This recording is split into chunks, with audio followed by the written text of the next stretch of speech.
Hello, I'm John Treadgold for the Finance News Network, and joining me from the Pengana Absolute Return Asia Pacific Fund is its Senior Fund Manager, Antonio Meroni. Antonio, welcome back to FNN. Thank you so much. It's a pleasure being here. The fund is focused on investment opportunities in Asia Pacific companies undergoing corporate events. Where do you see the key opportunities? In fact, we see them right now in Japan. 2014 has seen a record number of share buyback announcements and also dividend increases to minority shareholders. Just in 2014 alone, the pickup was 93% increase in share buybacks, which totaled around $47 billion. In addition to that, just for the second half of 2014, that increase has seen a dramatic increase of around 176%.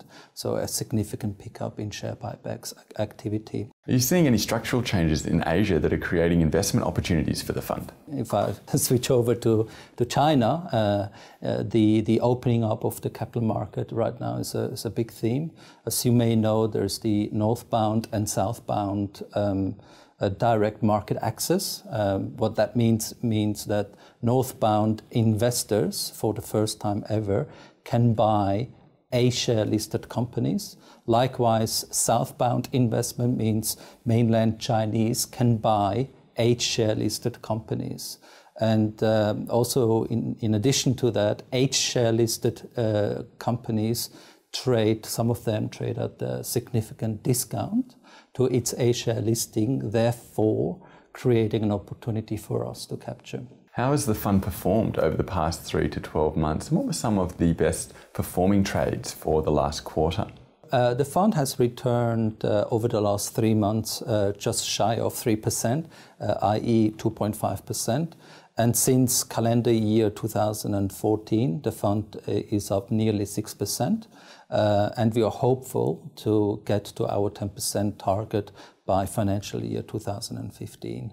During the time period, our best winning trade on a risk-adjusted basis was a company called Job Street Malaysia. As you may know, SEEK, which is listed here in Australia, offered to acquire shares for the online business at 2 Malaysian ringgit and 38. Now, during the course of the deal, since it was announced, the deal has experienced a deal bump to 2 Malaysian ringgit 65. So we've seen an increase in consideration for the online employment business. However, many market participants didn't realize the hidden gem, which was the unlisted stock business, because post-completion we had an 10 cents Malaysian ringgit valuation attached to that. Post-completion of the deal, the stop asset or the back end re-rated from 10 cents to almost 50 cents, which allowed us for the fund from initiation of the trade to exit of the trade to capture an almost 20% return just for that trade alone. Which positions have you added to the portfolio recently and why? The new addition to the book is a merger arbitrage position in a company called Panost. As you may know, Guangdong Rising Asset Management, or GRAM, came back with a hostile takeout bid, an unconditional offer at $1.71 with a view to delist the company because they want to get up to 90% of minorities. The fund, as I understand it, has historically generated around 60% of its return from M&A activity. Is that still the case, or are there other corporate events that you've been active in recently? That is still the case. So we love M&A because of the best risk-adjusted return feature that this strategy offers. However, the fund remains pretty well diversified. As several conglomerates reorganise themselves in the name of unlocking shareholder value, were you involved in the proposed merger of Cheo Kung Holdings and Hutchison Whampoa? The answer is yes. As you may know, in Hong Kong, there's a lot of parent subsidiaries, listed companies, and one of them was Cheung Kong and Hutchison.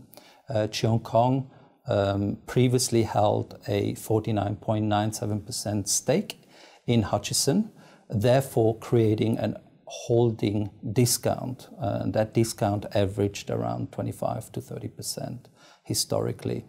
Now, the proposed restructuring and acquisition of Hutchison by Cheung Kong will eliminate that holding company discounts, point A, and point 2, it will offer more dividends to minority shareholders. So the restructuring, if you like, of Cheung Kong and Hutchison will be that a merger, point 1, and point 2, a spin out of the property business into Cheung Kong property. And that unlocks shareholder value. Antonio Meroni, thank you very much for the update from the Pengana Absolute Return Asia Pacific Fund. Thank you.